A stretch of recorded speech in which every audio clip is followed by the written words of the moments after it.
আমি যতটা শুনেছি সকাল 10টা থেকে বিকাল 4টা পর্যন্ত সেখানে ছিলেন। রাইট। এত লম্বা সময় আপনারা আলাদা আলাদা কথা হচ্ছিল না একসঙ্গে কথা হচ্ছিল? দেখুন, আমরা অস্ট্রেলিয়ার যে টিম আসছিল, আপনি সবাইকে চেনেন, গামা আব্দুল কাদির, ডক্টর সিরাজুল হক, মিল্টন, তারপরে শামীম, এরা 4 জন ছিলেন অস্ট্রেলিয়ার। আমি ছিলাম, বিপ্লব বড়ুয়া ছিল, আমাদের আরো কিছু নতুন প্রজন্মের লোকজন ছিল। অস্ট্রেলিয়ার লোকরা একটু আগে গিয়ে তারা কথাবার্তা বলতেছিলেন। একটা পর্যায়ে ঘন্টাখানেক পরে আমরা গেলাম, সবাই মিলে সেখানে কথা হয়েছে, যার যার অভিমত ব্যক্ত করেছে, মন খুলে সবাই কথা বলতে পেরেছেন। সবার আকাঙ্ক্ষা, আগ্রহ, নিজের অনুভূতি, কে কি করতেছেন, তারা কি প্রত্যাশা করেন, কি হয়েছে, কি করা দরকার ছিল, তিনি কিভাবে দেশটাকে ডেভেলপ করছেন, এবং যারা গেছেন তারা কোথায় বসে কি করছেন, এসব কথাবার্তা বলা বলি হলো। উনি ওনার অভিমত ব্যক্ত করেছেন, অনেক প্রশ্ন ছিল, সেটাও উনি বলেছেন। এর বাইরে আমার সঙ্গে একান্তে প্রায় আধা ঘন্টা কথা হয়েছে, সেটা আমাদের বিভিন্ন আইনসঙ্গত বিষয়, পলিসি ম্যাটার, রাজনীতি এবং অপর অনেকগুলো বিষয় নিয়ে একান্তে আমার সঙ্গে বেশ কিছুক্ষণ কথা হয়েছে। এর বাইরে আমরা সবাই একত্রিত কথা বলেছি। উনি খেয়েছেন আমাদের সঙ্গে, আমাদের খাবারটা উনি যে গতানুগতিক ভাবে গণভবনে, বঙ্গভবনে অথবা সুধা সদনে অথবা বঙ্গবন্ধু ভবনে কখনো আতিথেয়তা জানালে যে আচরণটা ওনার ছিল, যে ধরনটা ছিল, তার থেকে একদম কোনো পরিবর্তন হয় নাই, অ্যাজ ইট ইজ সেই রকম ভাবে। এবং আমার মনে হচ্ছিল যেন একটা পরিবারের সবাইকে নিয়ে বসলে মা যেমন সবার দিকে স্পেশাল কেয়ার করে বলে, ওর প্লেটে খাবার নাই, ওর এটা নাই, ওইটা দেখো, এই তুমি নিচ্ছ না কেন। শেখ হাসিনাকে সেরকমই দেখেছি, কোনো বদলাতে দেখিনি। ফলে দীর্ঘ আলাপ আলোচনার ভিতরে উনি সামগ্রিক বিষয়গুলো তুলে ধরছেন। আবার আমাদের সঙ্গে যারা ছিল, যার যে কোয়ারি ছিল, যে যে কথা বলতে চেয়েছে, যে যেটা শুনতে চেয়েছে, সব কথা উনি শুনেছেন। আমার মনে হয় না এই দীর্ঘ 5-6 ঘন্টা এই কয়জন মানুষের সঙ্গে যে সময় কাটিয়েছেন, 1 মিনিটের জন্য তাকে বিরক্ত হতে দেখিনি। কখনো বলেননি এই কথা শেষ হয়ে গেছে, তোমাদের সঙ্গে তো কথা শেষ হলো। বরং আমরা যখন উঠে আসি তখনও উনি কথা বলছেন, কথা বলতে বলতে আমরা বেরোচ্ছি। অর্থাৎ তার ভিতরে ন্যূনতম ক্লান্তি, কোনো অবসাদ, কোনো বিরক্তি নেই, বরং আগ্রহ ভরে এই দীর্ঘ সময় একবারও মনে হয় নাই যে এই ভদ্র মহিলার বয়স 80 হয়েছে, একবারও মনে হয়নি।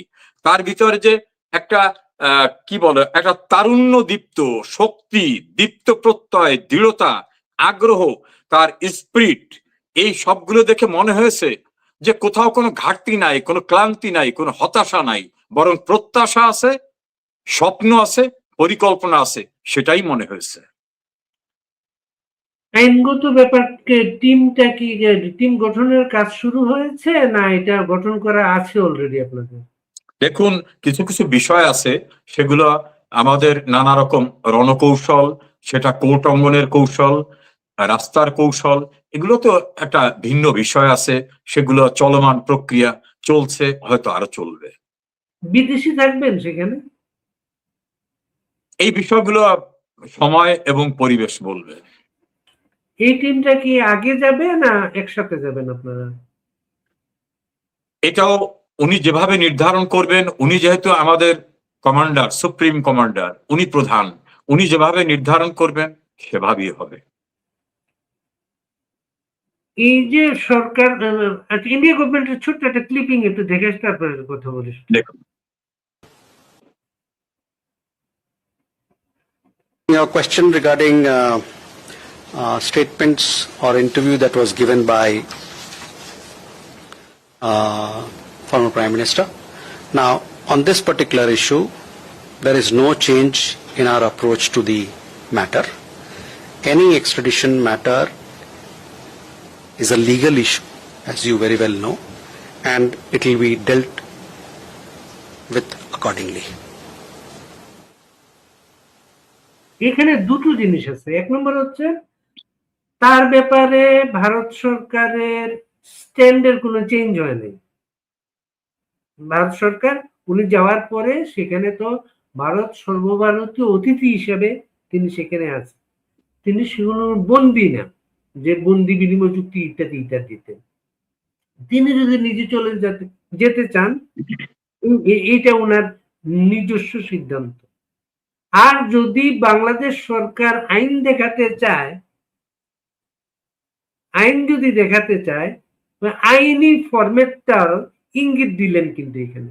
আপনার কি মনে হচ্ছে সেটা? দেখেন, এখানে বলছে এনি এক্সট্রাডিশন ম্যাটার। উনি কিন্তু বলেন নাই extradition relating to Sheikh Hasina, এই শব্দটা কিন্তু নাই। আমি বাড়ি ভাই 40 বছর আইন পেশায় আছি, আমি ডিপ্লোম্যাটিক যে ওপিনিয়নটা, এটাকে আমি থরলি দেখেছি। উনি বলছেন এনি এক্সট্রাডিশন ম্যাটার, উনি কিন্তু বলেন নাই extradition relating to Sheikh Hasina, কথা বলেননি। এবং মনে রাখতে হবে, শেখ হাসিনা কিন্তু বন্দী নন, বন্দী হলে বন্দি বিনিময় হয়। শেখ হাসিনা কিভাবে গেছেন, তাকে যারা নিরাপত্তা দিতেন, তার প্রোটেকশনে যারা ছিলেন, তারা তাকে নিয়ে গেছেন কি হিসাবে, বাংলাদেশের সাংবিধানিক প্রক্রিয়ায় গণতান্ত্রিক উপায়ে নির্বাচিত প্রধানমন্ত্রী হিসাবে তাকে প্রোটেকশন দিয়ে তার প্রোটোকল অনুসারে রাষ্ট্রীয় বাহনে দেশের বাইরে নিয়ে গেছেন এবং সেখানে তিনি অবস্থান করছেন। কাজী বন্দি বিনিময় চুক্তির প্রসঙ্গ তো আদৌ আসে না। শেখ হাসিনা তো বন্দি না, তিনি গেছেন বন্দিও পড়ে না, তিনি পালিয়ে যাননি। তাকে তার প্রাইম মিনিস্টারের প্রোটোকলে তিনি দেশের বাইরে গেছেন, তার প্রোটেকশনের দায়িত্বে নিয়োজিত ব্যক্তিরা তার নিরাপত্তার প্রশ্নে তাকে বাইরে নিয়ে গেছে। কাজে এখানে এক্সট্রাডিশনের তো প্রশ্নই ওঠে না, এই আলোচনাটাই আসে না এখানে। তিনি সেখানে আছেন অতিথি হিসাবে এবং হাই লেভেল অতিথি হিসাবে আছেন। কাজে ওনাকে এই জাতীয় আলাপ আলোচনার ভিতরে সম্পৃক্ত করার প্রশ্নই ওঠে না, ওই জাতীয় অবস্থানেই তিনি না। আপনার আইনজীবী, আপনার, আমরা তো দীর্ঘদিন ধরে আপনাকে দেখি, চিনি এবং দর্শকদের সঙ্গে আরেকটু শেয়ার করি, আপনি শুধু আইনজীবী না, আইনাঙ্গনের সাংবাদিকও ছিলেন, আপনি সাংবাদিকতা করতেন আপনি। এবং এবং এই জায়গাটায় ধরেন উনাকে অতিথি হিসাবে তারা অ্যাকসেপ্ট করেছেন, বাংলাদেশ থেকে তাকে প্রধানমন্ত্রীর প্রোটোকলে বাংলাদেশের সশস্ত্র বাহিনীর কর্মকর্তা সহ সামরিক যানে করে তাকে নিয়ে যাওয়া হয়েছে। তারপরে বাংলাদেশ গভর্নমেন্টের প্রথম সিদ্ধান্ত যেটা, তাকে তাকে যখন পাসপোর্টটা তার বাতিল করা হয়, বাতিল করার সাথে সাথে তাকে কিন্তু রাষ্ট্রবিহীন করে দেওয়া হয়।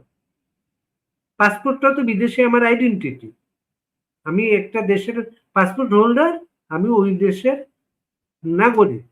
তারা পাসপোর্টটা বাতিল করে প্রথম রাষ্ট্রবিহীন নাগরিক করলো। দ্বিতীয় হচ্ছে তাকে দিল মৃত্যুদণ্ড। মৃত্যুদণ্ড যখন একজনকে দেয়া হয়, সেটা অস্ট্রেলিয়াতে হোক, ভারতেই হোক, কেউ তো মৃত্যুর মুখে তার অতিথিকে ঠেলে দিতে পারেন, সেটাই তো, তাই তো? আমি একটু কারেকশন করি আপনাকে।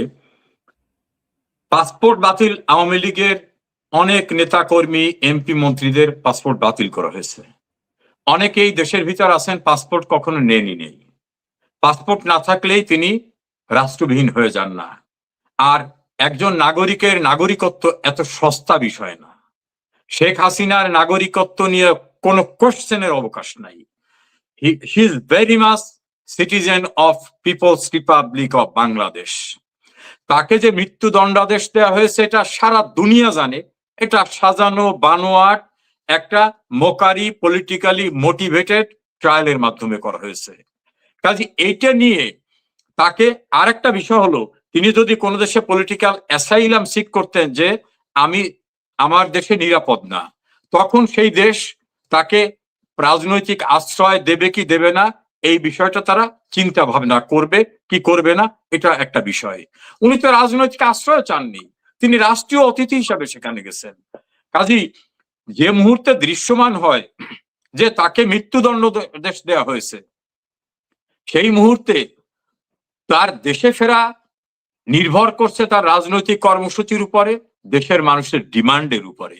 দেশের মানুষ এখন ডিমান্ড করছেন যে আমাদের দেশে পিস, প্রায়োরিটি, ডেভেলপমেন্ট, সমস্ত কিছুর জন্য শেখ হাসিনাকে প্রয়োজন। এরকম বঙ্গবন্ধুরও তো মৃত্যুদণ্ডাদেশ দেওয়া ছিল, তিনিও তো দেশে ফিরে আসছেন। বাংলাদেশে মৃত্যুদণ্ডাদেশ নিয়ে যুদ্ধ অপরাধের দায়ে দণ্ডিত আবুল কালাম আজাদ ওরফে বাচ্চু রাজাকার বাংলাদেশে ঢুকেছে, তাকে কি গ্রেপ্তার করা হয়েছে? তাকে কি জেলে নেওয়া হয়েছে? তার ফাঁসির রায় কি কার্যকর করা হয়েছে? এই সরকার আছে তো ইউনূস সরকারের ধারাবাহিকতায়, সেই প্রশাসনই তো রয়েছে। বাচ্চু রাজাকার ৭১-এর ডাইরেক্ট স্বাধীনতা যুদ্ধে অপরাধের অপরাধী হিসাবে in due process of law convicted হয়েছিলেন, ডেথ সেন্টেন্স হয়েছিল। তিনি দেশে ঢুকলেন কিভাবে?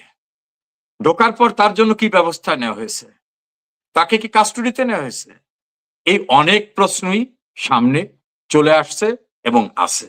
কাজে শেখ হাসিনা ওই ওনাদের চাওয়া অনুযায়ী এক্সট্রাডিশন মানে মিউচুয়াল এগ্রিমেন্টের যে প্রসেসটা, সেই প্রসেসটা শেখ হাসিনার ক্ষেত্রে আদৌ প্রযোজ্য না।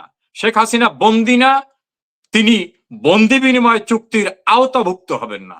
আর স্বাভাবিক, তিনি যে বন্দী না, তার জীবনযাপনটাই একটা বন্দী মানুষ তো এইভাবে টেলিফোন হাতে নিয়ে অনলাইনে সারাক্ষণ সংযুক্ত থেকে রাজনৈতিক কর্মকাণ্ড চালাতে পারে না।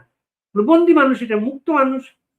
আপনার মনে আছে আলজেরিয়ার রাজধানী আলজিয়ার্সে পিএলওর সরকার ছিল, ফিলিস্তিনি ইয়াসির আরাফাতের। পৃথিবীর অনেক দেশে প্রবাসী সরকার থাকে। আমাদের দেশের নির্বাচিত প্রধানমন্ত্রী হিসেবে শেখ হাসিনা ভারতে যাওয়ার পর তিনি গভর্নমেন্ট ইন এক্সাইলও তো বলতে পারতেন।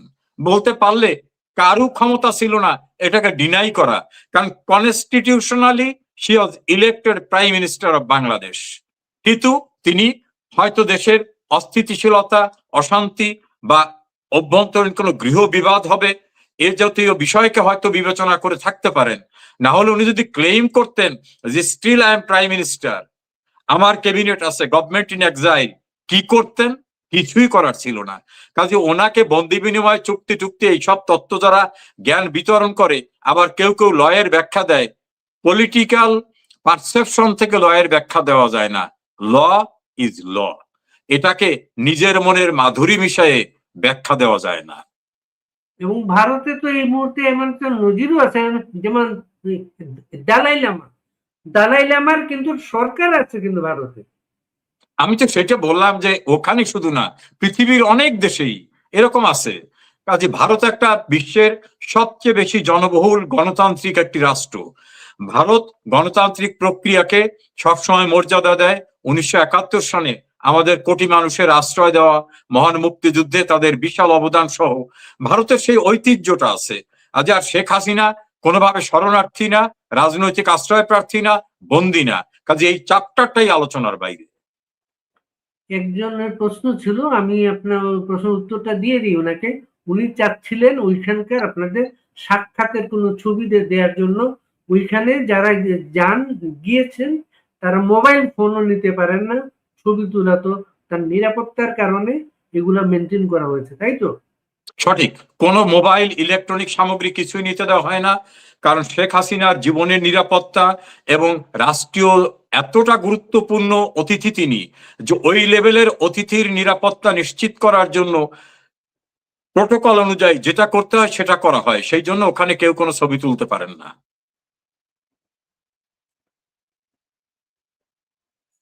ডিসেম্বরের মাঝামাঝি সময় না প্রথম দিকে, আপনাদের কি মনে হয়?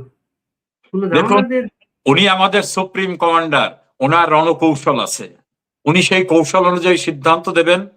আমরা হয়তো তার কিছু পূর্বে জানতে পারবো, এবং আমার বিশ্বাস আমি সহ আমরা যারা বাইরে আছি সবাই ইনশাআল্লাহ শেখ হাসিনার সঙ্গে আমাদের অথবা তার পূর্বে বা তিনি যেভাবে বলেন সেভাবে আমরা দেশে ফিরে যাব।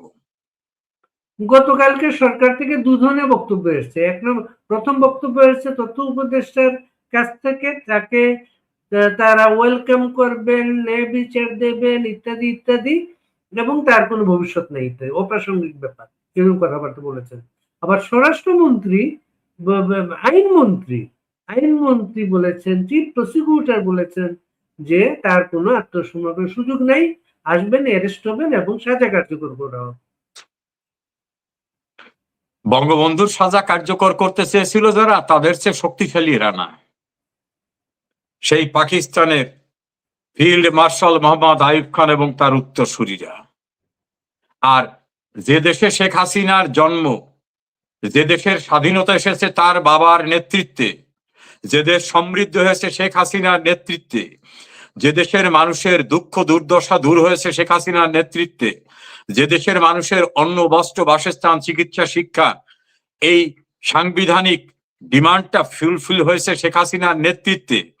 যে দেশে মোট পপুলেশনের অর্ধেকের বেশি মানুষ আওয়ামী লীগ করে এবং শেখ হাসিনাকে পছন্দ করে, সেই দেশে শেখ হাসিনাকে ফাঁসি দিবেন? এই জাতীয় বাগাড়ম্বন যারা করেন তারা অর্বাচীনের ভাষায় কথা বলেন, আর ওই কোন তথ্য উপদেষ্টাকে এটা তারে নানা নামে মানুষ ডাকে। এইসব লোকদের বিষয় নিয়ে আমরা খুব আলোচনায় আগ্রহী না, কারণ আমাদের একটা বুঝ আছে, একটা বিবেচনা আছে। আপনারা এই আজকে ইন্টারভিউতে লন্ডনের মেয়র, সিলেটের মেয়র বলেছেন যে 10টা বিমানে করে, চার্টার ফ্লাইটে করে লন্ডন থেকে তারা আসবেন। তারপরে একজন ভারতীয় সাংবাদিক বলেছেন তিনি বেনাপোল হয়ে পদ্মা সেতু হয়ে আসবেন। এগুলো কি খুব প্রিমিচুর অবস্থা এখন? দেখুন, আমি এ বিষয়ে কোনো মন্তব্য করতে চাই না। আমি বলছি শেখ হাসিনা আমাদের পলিটিক্যালি, তিনি আমাদের সুপ্রিম কমান্ডার, তিনি আমাদের নেত্রী, তিনি সিদ্ধান্ত দেবেন। তিনি যেভাবে সিদ্ধান্ত দেন সেভাবে আমাদের পরবর্তী পদক্ষেপ হবে। আমি ভারতীয় সাংবাদিকের অভিমত বা সিলেটের সাবেক মেয়রের অভিমত বিষয়ে আমি কোনো মন্তব্য করতে চাচ্ছি না। আপনি একটা মন্তব্য করেছেন, যেটা বাচ্চুরা জায়গা প্রসঙ্গ এনেছেন, জলজ্যান্ত একটা সামনে আমাদের চোখে আছে একটা জিনিস, তারও অনুপস্থিতিতে বিচার হয়েছে, তার ফাঁসি হয়েছে, সে লোকটা 5 আগস্ট বাংলাদেশে চলে এসেছে, আমরা লাইভে দেখলাম সে আদালতে উপস্থিত হয়েছে, আদালত তাকে গ্রেফতার করলো না বাড়ি যেতে দিল। তার দেখেন, আইন কি বাংলাদেশের দুইটা? না, আইন কি দুইটা, যে রাজাকারের জন্য একটা আইন আর দেশ স্বাধীন করছে যারা তাদের জন্য একটা আইন। একজন দেখলাম মন্ত্রী, প্রতিমন্ত্রী বা এরকম সামথিং, উনি বলছেন যে ফাঁসির আদেশ হয়ে যাওয়ার পর আর কিচ্ছু নাই, এসে শুধু দড়িতে ঝুলে পড়া। আরে ভাই, তাই যদি হয় তো বাচ্চু রাজাকারের ব্যাপার কি হইল? তো রাজাকারদের জন্য আইন একটা, আর দেশ স্বাধীন করছে যারা তাদের জন্য আইন আর একটা। এইসব লোকদের এই জাতীয় অর্বাচীন সুলভ কথাবার্তার ভিতরে বেশি আলোচনা করার আবশ্যকতা আছে বলে আমার মনে হয় না। আর কি আপনি কি মনে হয় অ্যাবনর্মাল কথাবার্তা এগুলা? তারা বেতাল অবস্থা, পলিটিক্যাল রেটরিক, এবং অনেকে হয় কি নিজের পাণ্ডিত্য জাহির করতে গিয়ে নিজের বোকামিটা জাহির করেন। এই যে আমি একটা কথা বললাম যে ওনারা বলছেন যে যার ফাঁসির আদেশ হয় এবং নির্ধারিত সময় সে আপিল করে না, তার আর কোনো পথ নাই, তার এসে শুধু ঝুলে পড়তে হবে, এটা ওনাদের বক্তব্য। তাই যদি হয় তো বাচ্চু রাজাকারও তো ফাঁসির আদেশ হওয়ার পরে দীর্ঘদিন পরে আসছে, তো তাকে কি ঝুলে পড়তে হয়েছে? আমি বাচ্চুকা রাজাকারের সঙ্গে বঙ্গবন্ধু কন্যার তুলনা করি না, কিন্তু আমি একটা যৌক্তিক উদাহরণ বললাম। এবং পৃথিবীর ইতিহাসে কোনো নারীর ফাঁসির দৃষ্টান্ত আছে? আমি ওদিকেও যেতে চাই না।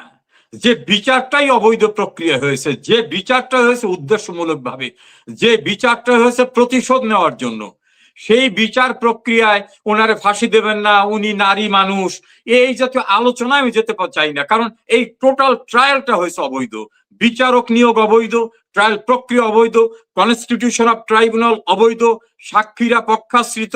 ফলে ওই দিকেই আমি যেতে চাই না। আমি করুণা দিয়ে চাওয়ার জন্য বলতে চাই না যে শেখ হাসিনা একজন নারী, কেউ তাকে নারীকে কোনদিন ফাঁসি দেয় নাই, দয়া করে আপনার ফাঁসি দেবেন না, এ আলোচনায় আমি যেতে চাই না।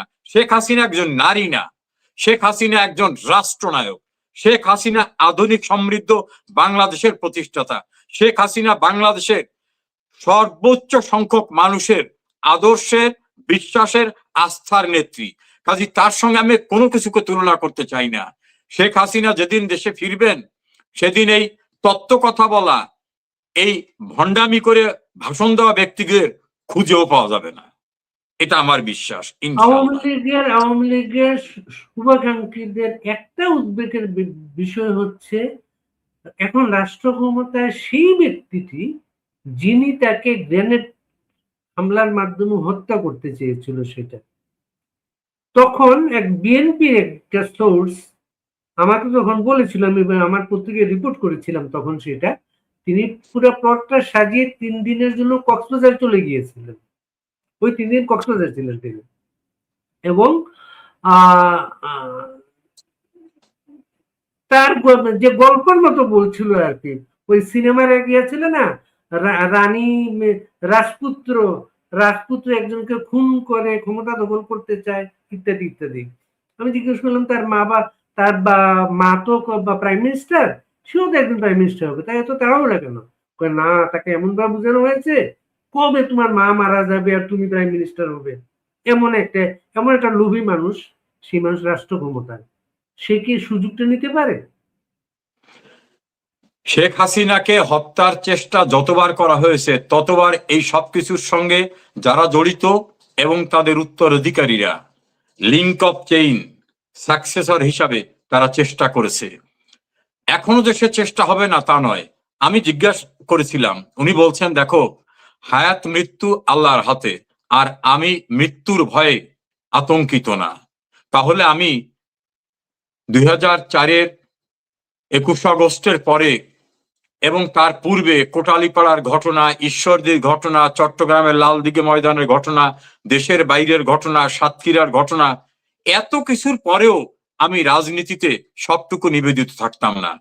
উনি বলছেন যে আমি একজন মুসলমান, আমি বিশ্বাস করি আমার হায়াত মৃত্যু আল্লাহর হাতে, আর যদি মৃত্যু এসে থাকে, আমার যদি ওই উসিলায় মৃত্যু হয়, আমার সেটা হবে।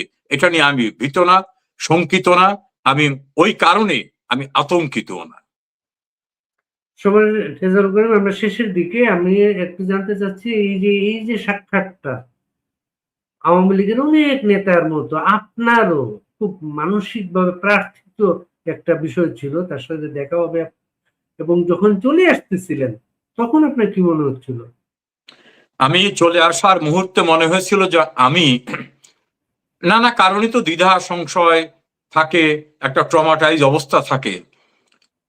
বঙ্গবন্ধু কন্যার সঙ্গে কথা বলে আমার সমস্ত ট্রমা কেটে গেছে। আমার ভিতরে ন্যূনতম কোনো শঙ্কা হতাশা থাকলে সেটা কেটে গেছে। আমার ভিতরে স্পিরিটটা বেড়ে গেছে।